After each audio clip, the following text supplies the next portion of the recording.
Hello everybody and welcome along to Lime Rock Park as we bring sound and vision together for IMSA Radio and IMSA TV. John Hindhoff, Jeremy Shaw, and down in the pit lane, Shea Adam in a very warm pit lane this morning and about to get warmer. Unusual, Shea, that we have had effectively a free practice for, and we're going into qualifying on race day for the IMSA WeatherTech SportsCar Championship. It's going to be a lot of fun. There's no excuses for drivers not knowing what the track is like on their sighting laps. That's for sure, John, when they get out there for the race a little bit later. But first, that little bit of business for qualifying. And we know who our GTD qualifiers are going to be, because they are the silver or bronze half of every car. So it'll be Cooper McNeil, for example, in the 63 Scuderia Course Ferrari. Tony Valander wearing shorts this morning, not going to work at all. As was Brian Sellers. He was in shorts too. Mario Farnbacher was in jeans, which means that respectively Corey Lewis qualifying the 48 Lamborghini and Trent Hindman in the number 86 Championship leading Acura. It'll be Christina Nielsen in the sister car, the number 57, Robbie Foley in the 96 Turner Motorsports BMW, and you can go on and on down the list and just see who of the driver pairings has an S or a B next to their name on the entry list. Those will be the ones with the qualifying duties. Thank you, Shea. And Jeremy Shaw is alongside me in the IMSA broadcast booth overlooking the start-finish line. And this, well, if you put all 13 car numbers on a dartboard and then blindfolded through a dart at it, you've probably got as much chance of picking the pole sitter for the Northeast Grand Prix later on today as you would have making any kind of prediction. We can look at the times from effectively the 4 free practice sessions, but there's been very different strategies going on, different tyre use going on. Only 6 sets of Michelin racing tyres allowed for GTD. Some of the teams did 2 full sessions yesterday with the same set of tyres. So at the moment, this is an absolutely wide open field. Perm anyone from probably the whole 13 down there. Yeah, basically, I think it's going to come down to who can actually do it rather than talk about it. Yeah. You know, it's a challenging racetrack here. The tyres should be good for the whole session. Don't see any problems there. I think even though it's still pretty warm, as you just said a little while ago, John, it is a little bit cooler than it was perhaps yesterday evening, but it's still pretty warm out there. It is pretty toasty. The track temperature, I think, is probably fairly high. But the tyres seem to be lasting pretty well, and we'll see what happens. It's just great to see so many manufacturers here in with a shout. So if I was going to ask you to put the house on it, and Tammy won't let you do that, obviously, but where would your money be going? Well, I think Robbie Foley, I think, would be my pick. As I said, I think during that last practice session, he's on a bit of a roll at the moment. He's certainly got the confidence going. Had a pole last time out at Canadian Tire Motorsport Park. Put everything together with Bill Oblin to get the victory as well. So they're on a roll, and I think he'd be looking to repeat it. I'll go with the other hometown hero, though, Jeremy. I'll say Trent Hindman comes away with another pole position in the Acura, the number 86. He was getting close to the fastest time at the end of that practice session, the fastest time being set by Matty Campbell, who can't qualify the car because he's a gold. So that'll be Anthony Imperato doing the duties for the Wright Motorsport Porsche. So, yeah, why not throw it Trent's way? He's got a lot of friends and family here this weekend. Absolutely. He's driving beautifully as well, and he certainly has a great shot. I mean, that's a championship-leading car. It's been a very fast car every race this season. He's driving it well. He's got the confidence, as you say, and I think a couple of times this year he's probably been a little bit disappointed not to qualify. He's had 2 poles, but a couple of times he's been third on the grid. 2 of the last 3 races, Detroit and Canadian Tire Motorsport Park, he was third on the grid, where I think he expected better. So, as you suggest, he would love nothing more than a pole position. As here, it's the track where it all started for him, with the Skip Barber Racing School some years ago. Shea Adam is down in the pit lane. Now, at the start of warm-up, free practice floor, call it what you will, the temperatures in Fahrenheit were 86 in the air, 94 on the track. I suspect that even in the last 20 minutes, that's gone up appreciably. Yes, it has. A lot of people are actually walking around wearing towels around the back of their neck to try and let the water drip down the back and just add a little bit of extra cool, but I'll have to track down Tony DeZino to get the actual updated track temperature. Now, that's interesting. The sound that you just heard rumbling in the background was the number 4 Corvette that is not staying on the pit lane while the 15-minute session just now goes green for GTD. They're going back back to the garage area to do a little bit of work on that car. Remember, that's the car that hit the tires yesterday in the final practice session last night. So maybe they just saw something in warm-up that they didn't quite like. All right, Shea, live in sound and vision. 1.4 miles, 7 corners, and 15 minutes on the clock. 13 cars to qualify for pole position in the IMSA WeatherTech SportsCar Championship Northeast Grand Prix at Lime Rock Park. Take a deep breath. The drivers are going to have to switch these Michelin tyres on very, very quickly and then get the best of them within a couple or 3 laps at the outside. Not because Michelin tyres aren't good, but because that is when they're at their optimum. You might get a 4th lap here in the cooler conditions this morning. The GT Le Mans guys, by the way, seeing possibly up to as many as 6 laps for them when we see them later. Lap records. Jeremy Shaw, qualifying lap record, as we've got the 2 Acuras across the line to start their flyers first. 51.491 seconds is the lap record here, set by Patrick Long 1 year ago. It's an average speed of 103 miles an hour. We already saw a couple of guys in that last practice session slightly quicker, well, one guy slightly quicker than that, and one almost matching that time in that pre-qualifying practice session. So in the 2 Acuras, the black and pink car is Trent Hindman and Christina Nielsen, who's been qualifying really well, back in the team after a trip to run in the Asian Series, where she picked up some silverware as well, tracking Trent Hindman, and to my eyes, maybe just gaining a little bit through the West Bend, turn 6. Now they come onto the front straight. These will be the first competitive and representative times. Through to the top, 53.8 from Christina. She was quicker than Trent Hindman.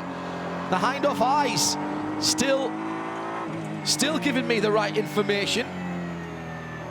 But they're going to have to come down. Nielsen then, Christina Nielsen on pole position in the black and yellow Caterpillar car. Who else is out there?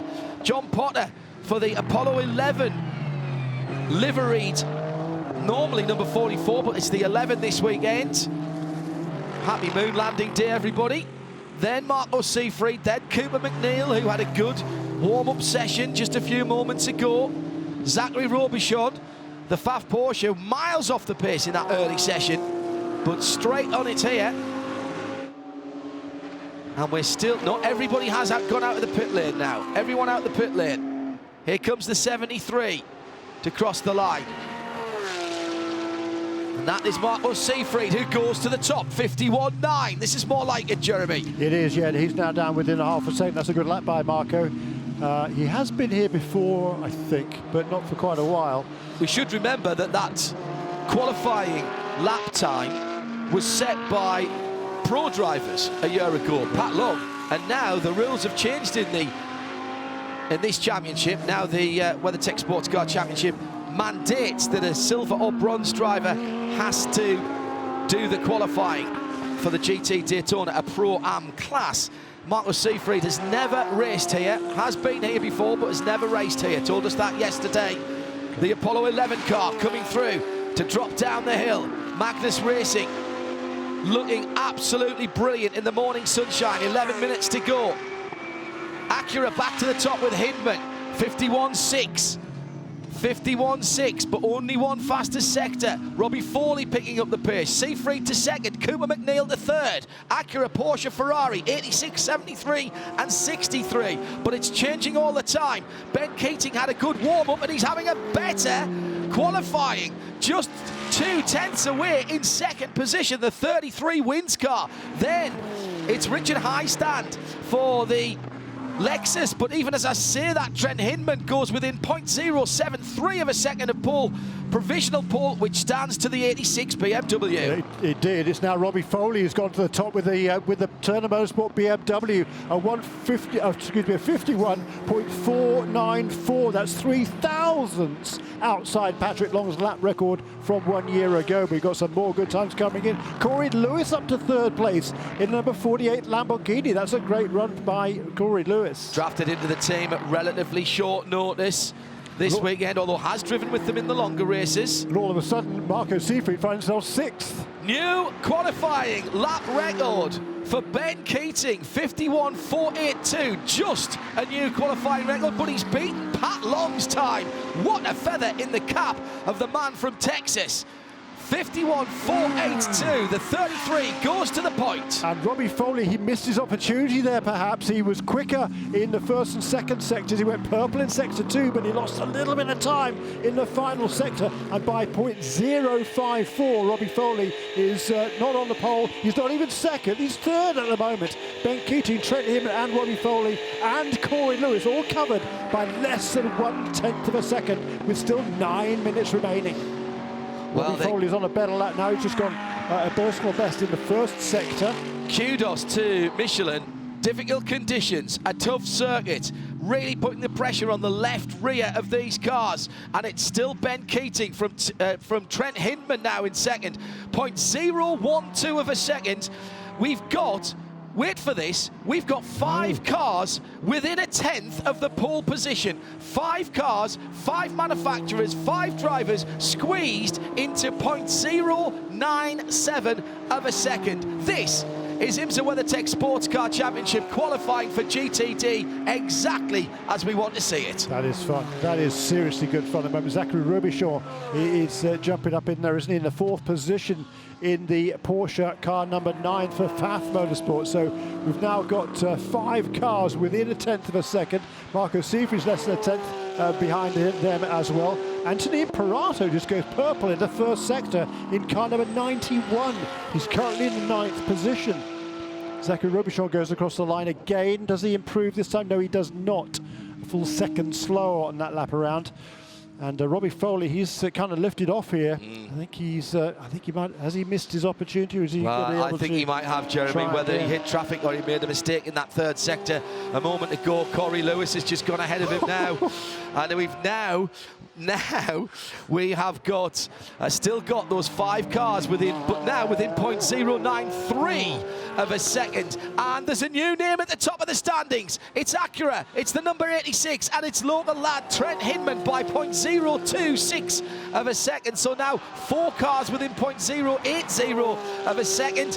And Zachary Robichaud is the man in 5th, who's a full 10th away from provisional pole position. The whole field within 0.8 of a second at the moment, and I'm very impressed at the longevity and the performance that these Michelin tyres are given. Most guys are well into 8, 7, 8, 9 laps now, and there's still improvement, still light colours on our timing screens. They are. Corey Lewis just improved again. He's at a 51.532. It's still only 3rd fastest, just 0.076. That's incredibly close times. Anthony Imperato, hats off to him. That was a really good last lap. He's slowed right down on this last lap. Maybe give those Michelin tyres a little bit of a breather. Maybe he can go again. He's only 9th, but he's 0.329 seconds off the pole. That's how close it is at the moment, with 6.5 minutes still remaining. So still the opportunity for a bit of improvement, possibly, for the guys that are out there. Trent Hindman's just gone purple in sector 1. It's just fractions right now. I mean, that's all that separates all of these contenders, John. It is super tight. 0.8 of a second covers the whole field right now. Sorry, I can't help but giggle on days like this, because this is, you know, a lot of people talk about balance of performance negatively, but stand up and take about the IMSA technical team for the data collection, for the crunching of the numbers. They collect more data than put Apollo 11 on the moon 50 years ago, and they're using it to good effect here. Now there's Christina Nielsen going to have another go, I think. Comes out of Big Ben, turn 2, heads into turn 3 and 4 complex, really leaning on the right rear of the car here, and that's the only part of the track that you really do that. She goes past her teammate Trent Hindman, though, turned another really, really good lap last time around. 51.499 it was for Trent, and he was just coming up on the slower cars. He went across the line. Didn't see which one it was, actually, but it was another fast lap. I think he's done now. He's going to settle for that 51.456, a new track record in GTD. Frankie Montecalvo improved. He's still 13th at a 52.2. Again, the old record down here was a 51.4. Frankie Montecalvo just under 52.2. That was a best lap for him. 10th lap, I should say, but still 13th on the grid. That's how tight it is. Here's the 14 coming to the line. Richard Highstand, that was an out lap. So he's been through the pit lane to cool the Michelin's down. Can't make any changes, of course, in qualifying. Can't even touch the car. Round turn 1 and 2. Big Ben slides all the way out to the curbing, but that looks a decent and smooth run for the car in 7th at the moment. In terms of the quickest sectors, Ben Keating has the 3rd sector effectively from the crossover bridge down to the finish line. 2nd sector, which is from I think No Name, just the end of No Name straight up to that point. That is Robbie Foley. And first touch was Trent Hindman. Trent Hindman, yeah. He's not gone as quick this time as Trent actually is slow up. He's probably, I think. It's not actually, it's Marcus Seyfried, I think, who's got the 21Z. Ah, no, that was his last lap, not his fast lap. Yep, sorry. Now, there was a little improvement there. Yeah, by Richard Highstand. Doesn't improve his... Yes, he does. Goes at one position. Goes at one position from 7th to 6th. So he moves forward one spot on the grid. Hindman is into the pits, parked at a jaunty angle. Sweating, breathing hard. He's worked hard for that. And at the moment, by 0.026 of a second, he has pole position in GTD with 3.5 minutes to go. Yeah, looking for his 3rd pole of the season from Wayside, New Jersey. Trent Hindman, a great lap it was by him. Richard Highstand did improve last time around in the Lexus car number 9, and that's particularly interesting because the Lexuses are generally pretty hard on their tyres. So he's now completed 9 laps. We saw Frankie Montecalvo improved on his 10th lap. He's now coming into the pits. And Richard Highstand in car number 14 also going faster and faster as this session goes on. He's within 2/10 of the ultimate best time here, and he finds himself 6th. And to improve, if he finds a 10th, Jeremy, he's on the outside of the 2nd row. A 10th, that's all he's looking for. I mean, we're talking very, very fine margins here. I think he's lifted off. Yes, he has.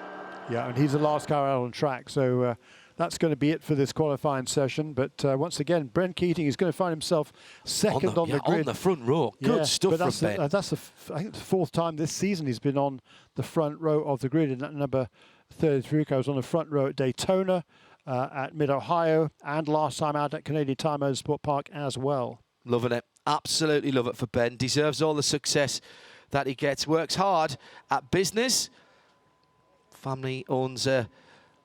family-owned dealerships, including a couple of Ford dealerships down in Texas, works hard at business and then comes to the racetrack for a bit of fun. Oh, now, Richard Highstand has gone through again. I think he was cooling his tyres there again. Indeed. He's going to give it a go. Well, he's got time for another couple at least. He certainly isn't going to have to worry about any traffic. He's the only car out on the track, so it's just out of him now. What can he do? He's on the radio. I got blocked. Got blacked on me. Good lap, lads. I had Paul there. Honestly, I lost 2/10 with the traffic. He's racing the ghost car at the moment in Forza terms. Goes through the uphill chicane, and I think he's already lifted off. Yes, he has. So didn't get the run in the first sector that he wanted. No, 21.2. And he needed those 0.2 of a second to get it round about 21 seconds. Fastest in the first sector was a 20.9 from Trent Hindman, 18.6 in the second from Robbie Foley.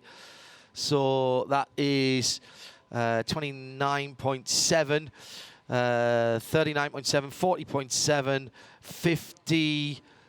Ooh, yeah, 51.3. There's a 51.3 there. So Trent pretty close to the perfect time, but you could say that of Ben Keating and Corey Lewis and Robbie Foley as well, because those 4 cars, the front 2 rows of the IMSA WeatherTech SportsCar Championship GTD grid for the Northeast Grand Prix, are within 0.080 of a second. Now, if you want to know how close that is, get your phone out now and put the stopwatch on and try to start and stop your stopwatch so that it says 0.080. And that's the time that 4 cars are all crushed into at the top of our timing screen. Brilliantly good stuff, and boarding for a brilliant race. Checkered flag in the air. It's all over and done with. We can congratulate Trent Hindman officially. There's some backslapping down at MSR, and the Acura has taken pole position. Shea Adam is waiting for the first of our 2 pole sitters for this afternoon's race. Yep, he has not yet started to move, with the checkered flag just sort of half-efforting, waving out over the start-finish line. The 4 Corvette has come back out from behind the garage as the GTD cars are now being urged to leave the pit lane, make room so that we will only have 8 cars left. Those will be the GTLMs, and of course Trent Hindman as well. First car off is Apollo 11, leading the way. No surprises there. But yeah, we just need to wait for Robbie. I think he might need a little bit of jiggering and pokering to try and get out of his pit box. As he rightly said, he pulled in at a really jaunty angle, so it might take him a couple minutes yet to get down here.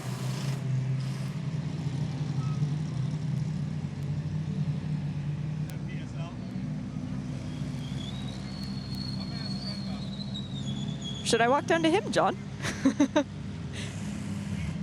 There we go. The car is engaged reverse, which normally would be a big no-no on the pit lane. Oh, no, it's not actually engaged reverse. It's with the assistance of a pit lane official. And locks it into first gear.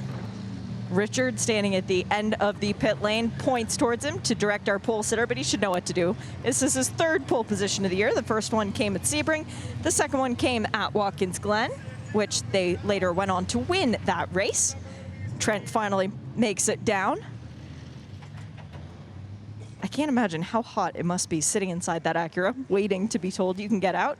It's probably worse when he was sitting for the last 4 or 5 minutes. Yeah, not exactly. Going around. Exactly. There's no air movement through the car when you're just sitting there. And although I have to say, there's not a lot of sweat on the fire suit of Trent Hindman. It still looks relatively dry. So I know he had to work really hard to get those laps done for qualifying. But at least he didn't have to work too hard, because he still has a race coming up later today. 2 of them, actually. Trent Hindman, a lot of pressure on you today with 2 races to come, and he stuck the car on pole. How good was your lap? It was a little bit sketchier than I wanted it to be, but I'll take it. I mean, just big thanks to the Meyershank Racing guys. I kind of put them through the ringer in the warm-up there, just trying to get every last ounce, sorry, I can't even talk, out of this thing right before qualifying there, and you know, got out of the warm-up and everything felt really good. So it was kind of like pressure's on, got to get it done. There's no excuse if we don't for qualifying there, and I'm glad we pulled through. And I mean, again, this is all down to the work of the Meyershank Racing crew, Honda, HPD, Acura. Everybody really helped me, you know, get this one done today, and I'm really appreciative of what they did for me. It seemed like everyone's been struggling a lot with front grip. Has that been a problem for you guys in the Acura, and is it still? I think everybody's fighting the same things, right? So it's not like, well, I think I told this to you at Watkins Glen, it's not like Mother Nature decides to cast a black cloud over the 86 Meyershank Racing NSX. It's like, yeah, we hate these guys a little bit extra, so we're going to make them push a little bit worse. I think everybody's fighting the same thing. But again, that's where having the best team in the paddock comes in. These guys are able to mitigate the effects of this heat, mitigate the effects of this track condition, and you know, that's why I'm just grateful to be part of a great team. Well, hey, it was a pole position at Watkins Glen, went on to win that race. Let's see if you can do it again here today. Good luck. Thank you, Shea. Live around the world in sound and vision from Lime Rock Park, which looks a picture, and we have set our first pole position of 2 for the IMSA WeatherTech SportsCar Championship here at Lime Rock Park. Trent Hindman and Meyershank Racing's Acura number 86 by 0.026 of a second. It'll be Ben Keating who starts on the outside of the front row in the 33 wins Mercedes AMG GT3 from Riley. Then the Lamborghini Huracan, Corey Lewis, the 48 defending champion team, with Brian Sellers, one of last year's driver champions, in 3rd position. The Paul Miller racing car, and making up the top 4, the BMW M6 GT3 from Turner Motorsport, Robbie Foley, and the gap between those top 4 from first to fourth, 0.080 of a second. The whole field within 7/10 of a second. Frankie Montecalvo's time of 52.2, 51.4. Just then, a new qualifying record, beating Pat Long's high watermark set last year for Porsche. But remember, this year it has to be the silver and bronze drivers qualifying. Stout work by everybody there, Jeremy. Very impressed with that. And with some of the teams out there doing 10 and 12 laps, including Trent Hindman on a tyre that we thought we might only see 4 or 5 laps from in qualifying. That actually bodes really well for later on, and the Michelin Village behind us, the blue and yellow in the paddock there, will be very happy with what they've seen their tyres do in that 15-minute session. Yeah, they will, and I think it certainly bodes well for the race this afternoon as well. As they did perhaps a few more laps than we might have expected, but it's super tight in there, and great to see so many manufacturers: Acura, Mercedes, Lamborghini, BMW, Porsche, and Lexus, the top 6. So once again, all different. And the Ferrari is in 8th position. It's super tight. The McLaren rounds out the top 10 there. Matt Plum set the time, only half a second off the ultimate pace for the Compass Racing number 76 car. Great to see so many manufacturers involved. Yeah, agreed. Right, the Michelin tyre temperatures outside, Adam, which were 83 and 90, I think, when we started the free practice 4, are now 90 in the air and 98 on the track, and that's probably the last time I'm going to give you a track update where it is below triple digits. Yeah, so for the track, yes. It's heating up quite nicely, and the really annoying thing is when you see people sitting up on the pit stands with fans blowing on them, trying to cool themselves down, and you're going, really, guys? Come on out in the sun. Yeah. Come out in the sun with 3-lane Nomex on as well. Right, Shea, GT Le Mans. Track record will go here. We're thinking we might have to see a 48 something to get in here. Certainly a 49, a low 49 for Paul, possibly even a high of 48. Who's doing the qualifying? We're looking at Porsche at the moment, the 912 car. Porsche 912 is, as it has been for almost all of the year, Lawrence Vantor, still looking for his pole position. Really wants to stop qualifying second. He would much rather qualify first, and that's what he's going to try and do today. Moving on to the team car, the 912. Team car is Nick Tandy, because he's an expert at short ovals when they turn the wrong way in England, so it's the right way for here. Yeah, we turn right on short tracks because right-hand drive cars, you put the driver on the inside. So this is going back to Nick's short oval routes. Didn't come up through karting and Formula Racing. Exactly, but if you turn right on a US oval, you turn into a wall, and that would hurt a lot. So he would rather turn right around here than he would at, say, Daytona, for example. For the number 3 Corvette, that is the King of Spain, Antonio Garcia. Put it on pole 1 year ago, actually 364 days ago, looking to do it again today. In the sister car, it's the other G-man. It's Oliver Gavin doing the qualifying duties for that car, so that'll be interesting. Definite pole contender when you've got Ollie in a car, and especially when you come to Lime Rock, a place that he's won at 4 times. And he's looked very strong in the limited amount of time that he's had in the car share, because obviously they want to get Marcel Fesler, who's subbing for Tom Milner again this weekend, up to speed. But there was a quiet confidence from Dan Binks when I spoke to the team this morning. They weren't happy with themselves after Canadian Tire Motorsport Park felt they hadn't got the best out of what they had there, and they were very annoyed. And when Corvette Racing, Adam, are very annoyed, everyone else at the next race needs to watch out, because they will come back swinging. Yes, they will. And this is the site of their 100th win back in 2016. It was Tommy Milner and Ollie Gavin who brought that to Corvette Racing. Now they're looking for their 100th win on U.S. soil. And how poetic would it be to repeat on the exact same pavement? For the number 25 BMW, Connor DeFilippi is taking up that qualifying duty. And the sister car, the number 24, John Edwards, is in there. And he said, how appropriate is it to have my Finnish co-driver finish the race? That's why he's doing the qualifying duties. The 2 Fords, you might be looking out on the pit lane going, now where are they? They're quite bright, vibrant cars. They're kind of hard to miss. They're not on the pit lane right now, and it's a little bit of concern for me. I can peer back through into their garage area. I see Dirk Mueller putting his helmet on. I see the crew guys. Hi, guys. Good luck. Yeah, it's Dirk Mueller who's going to be qualifying that car. Now, he has 3 pole positions to his name. That car is still sitting in the garage. All 3 of Dirk's poles have come at Road America, so he'll be very happy when we go there next. But let's see if he can't get a pole position here first. As for the 67, which is also well up under the awning, that one I would imagine will be Ryan Briscoe qualifying, because this is his home race. He's got his dad, his mom, his wife, his kids, and his uncle here with him. So that would be quite an accomplishment if Ryan could get that done. Well, they're cutting it a bit fine to get onto pit lane, the Chip Ganassi team. However, I am not going to second-guess those guys. Jeremy Shaw, this has been all season one of the battles of the year, the qualifying for pole positions here. The lap record in terms of qualifying is a 49.7 set when?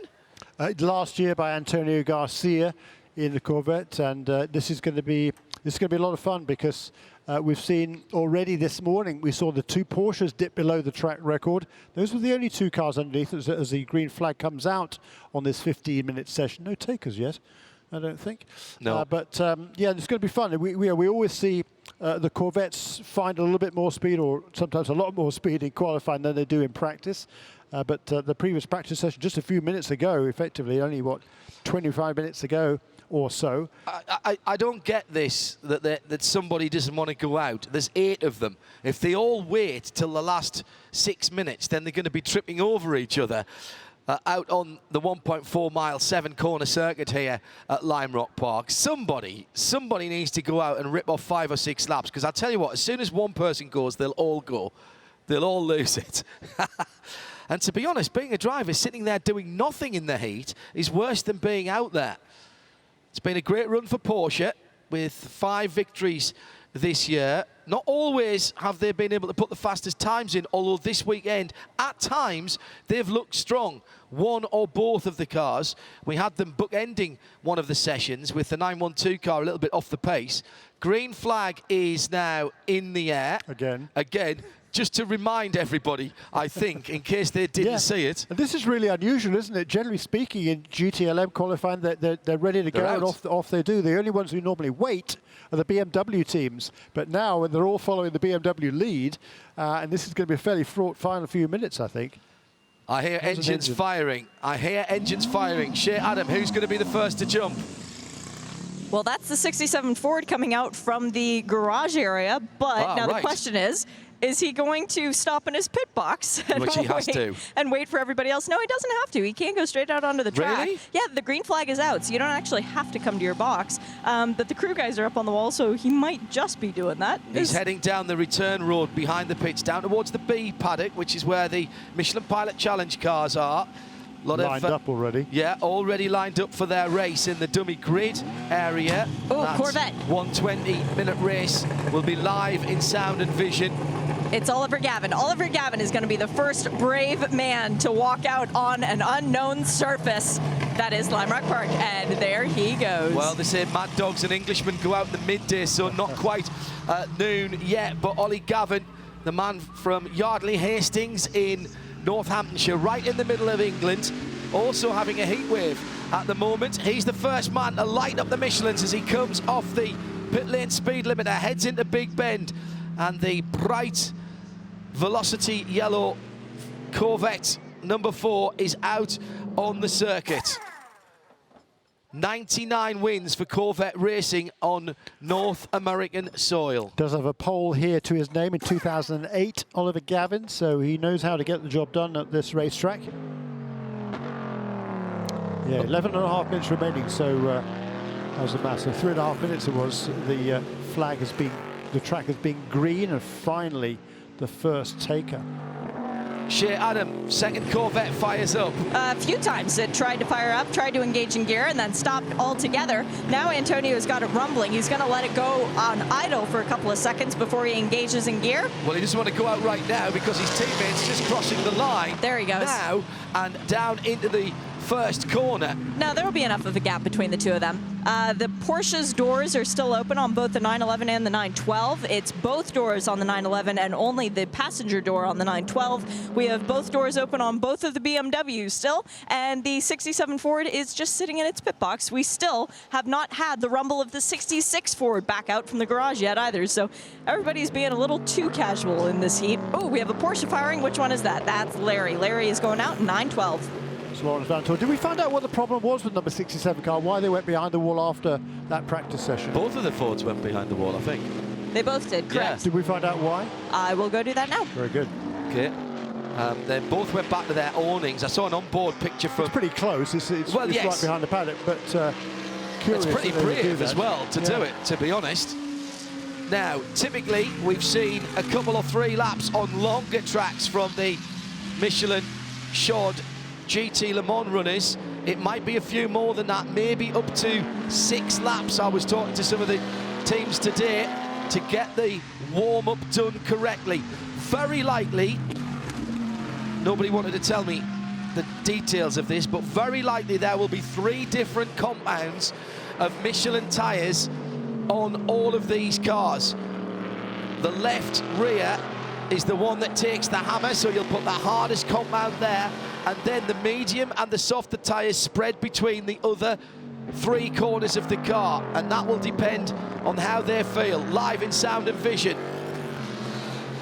Chevy Corvette out. And everybody apart from the 66, Ford and the 24 BMW has just gone out. The 66 is on the pit lane, however, so that car is at least out on the pit lane now. Oliver Gavin, the first set, to set a time of 50.475 for Oliver Gavin. That's about 3/4 of a second outside the lap record. And a lot more to come, I'm sure.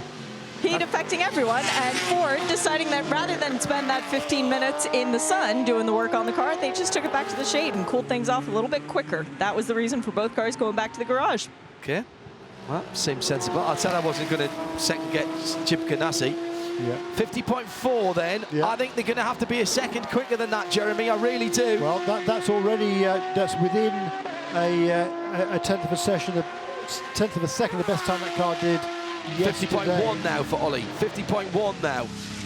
So that is I think that's the second quickest lap we've seen from a Corvette. There was a 49 in that session just a few moments ago. Qualifying for the Northeast Grand Prix, Lime Rock Park.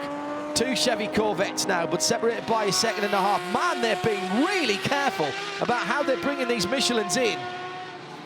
Not really leaning on the cars at all. Times are good.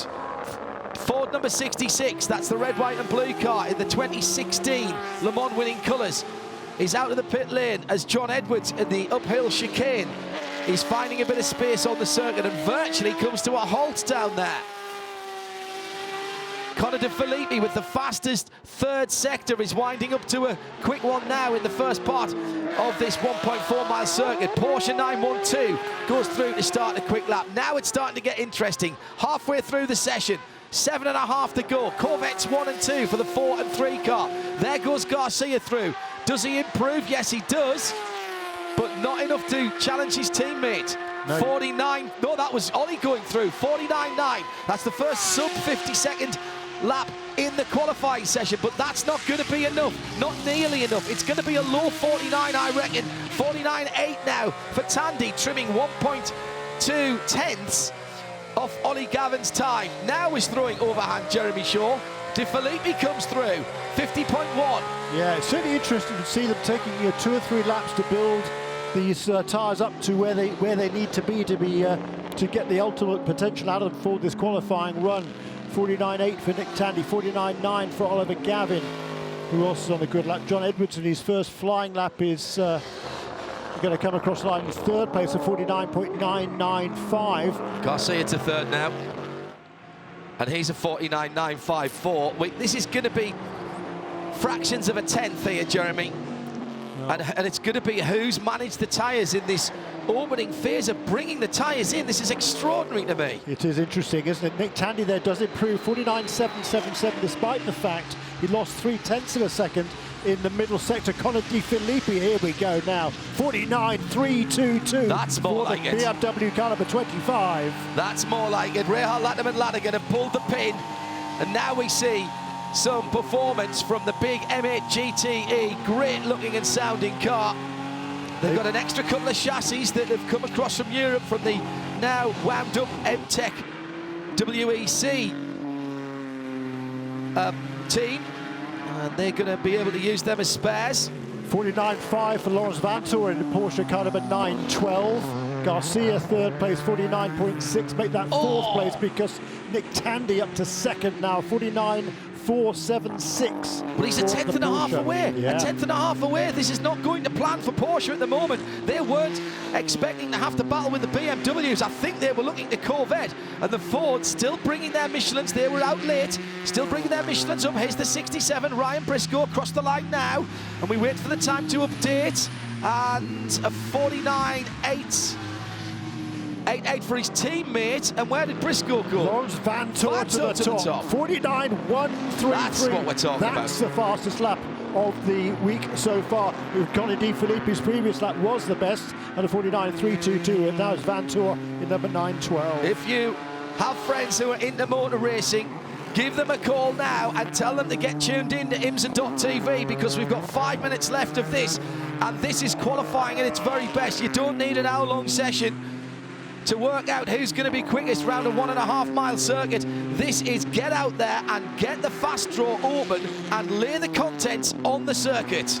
Nick Tandy improves, 49.185 for Nick Tandy in the 9.11. So it's a Porsches at the top. Vantour still looking for his first pole. 8 laps for Ollie Gavin, and he calls it quits. Right. Gavin in the pits. Now he's pulled into his pit stall. They can't do anything to the car. Let's see if he gets out of the car or whether he decides to let it cool and go out again. Improvement last time around for Dirk Muller.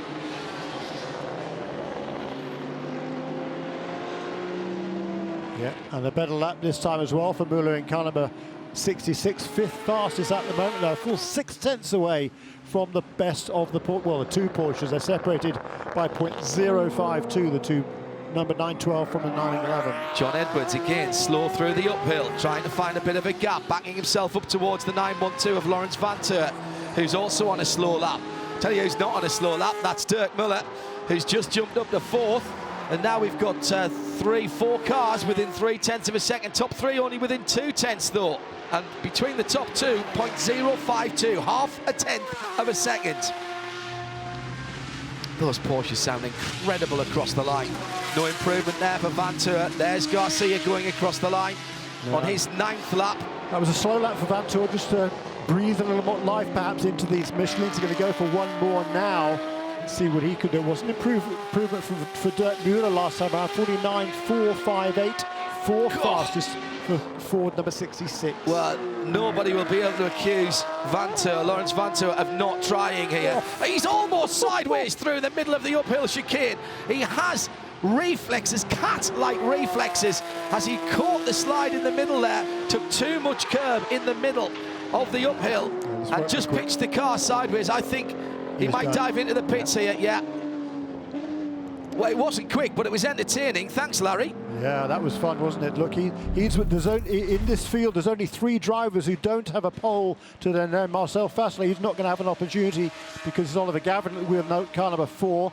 Tom Blomqvist in car number 25, he doesn't have a pole, but it's his teammate Connie Di Filippi who has 1 pole, who has qualified. That guy looks most likely in 3rd position. But Lawrence Vantour, he's the only other driver without a pole to his name in this field coming here to Lime Rock Park, and it's looking good at the moment.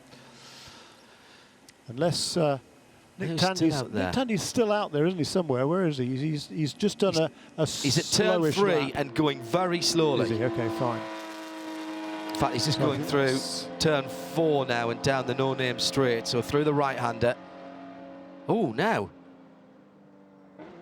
I thought for a moment there he was throwing up a bit of dust from the back, and I wondered if he might have a puncture, but I think he's all right. Through 5, the uphill. Is he going to go for another one? I think he is. I think he is. There's a lot of intra-team rivalry here, and you can hear Patrick Pilet talking about that in our Michelin Countdown to Green, which comes up on IMSA Radio before the Northwest Grand Prix. Now he's coming in. He's just preserving what he's got, staying right on the racing line though, Jeremy, with those hot Michelin slicks before he comes into the pit lane.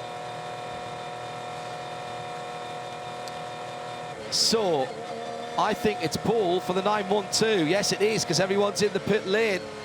Lawrence Vantour in the battle of the Porsches wins out, but it's an all Porsche front row at Lime Rock Park. The track where this version of the 911 RSR took its first international victory anywhere in the world, not just here in the States. First ever victory for this iteration of the car was right here on the 1.4 mile 7 corners of Lime Rock Park, and Shea Adam will have Lawrence Vantour down by her in a moment. 22 seconds before the checkered flag goes out, but everyone's in the pit lane. If you're joining us late, you've missed a cracking qualifying session. couple of them, in fact. Trent Hindman has captured pole position in GTD for MSR, with Ben Keating again on the front row for the 33 Riley Mercedes-AMG GT3, ahead of Corey Lewis for Lamborghini and Robbie Foley for BMW. Here, it's 2 Porsches, a BMW, a Ford, the 2 Corvettes, then the second Ford and the BMW in 8th position, spread by 3/4 of a second as the checkered flag goes out. Yeah, this will be the 6th different pole sitter in GTLM this season. Out of the 7 races, we had poles for Sebastian Bourdais, Antonio Garcia, Jesse Krohn, and Patrick Pilet, and a couple for Nick Tandy. But this is the first for the number 912 car this year. I'm really hoping that he gives us some good audio, because Lawrence Vantor has been trying for a very long time to get a pole position. He and Earl Bamber often joking that Lawrence has more second place qualifying positions than anyone else before getting his first pole. And it has finally happened. He gets out, he taps the roof of the car, a look of pure satisfaction on his face. It was all of 2017, all of 2018, and half of 2019 before Lawrence Vantor finally got his first pole position. More than 25 races. Larry, you finally did it. How does it feel? Yeah, finally. I think everybody's always laughing at me that I had the record of the most second places in qualifying. And I always had to take on a lot of jokes. And I do love qualifying a lot, so always for myself I find it very important personally. So I'm happy finally one worked out, and I hope it's the first of many. How hard did you have to push to try and get that time? Because it was very impressive. Yeah, it was. To be very honest, Nick is really on top of his game lately, and hard to beat. And I think Earl and myself, we've pulled some hair watching some data and videos from time to time. So it was, yeah, I tried everything I could. We did the right choices with the car in the end. We made some changes from warm-up, and everything worked out well and got together, and here we are. You had a big moment there at the top of the uphill, just through the S's. It was very entertaining to watch, so thank you for that. But you were still pushing to try and improve your lap after you even did the fast time. Yeah, we had like kind of a rhythm which we planned out to do on the tires, which we knew we worked. And I know that one lap was good, but sometimes afterwards it works out as well. So we tried one more time to see what it does. Yeah, you never know what the others want to do, and I cannot see the timesheet, so I'm just trying to. I know I had one very tiny mistake somewhere, but then it's distracting. It's very difficult to put everything together, even though it's short, but I tried. Well, it was 3rd last year, 2nd the year before, so good luck getting to that final step of the podium today. Thank you very much. That's pole position then for Lawrence Vantor and Earl Bamber in the 912, starting alongside Nick Tandy. He'll hand over after the first stint to Patrick Pilet. Then it's BMW, Ford, 2 Corvettes, the second Ford and the BMW for GT Le Mans, separated by 3/4 of a second. Acura and Mercedes on the front row of GTD, from Lamborghini and BMW, then Porsche and Lexus. 6 different manufacturers separated by just 1/10 of a second in GTD. 2 great races, all on the track at the same time for 2 hours and 40 minutes. That's the Northeast Grand Prix, the current round of the IMSA WeatherTech SportsCar Championship here at Lime Rock Park. And we'll have it all for you in sound and vision on IMSA Radio and IMSA TV.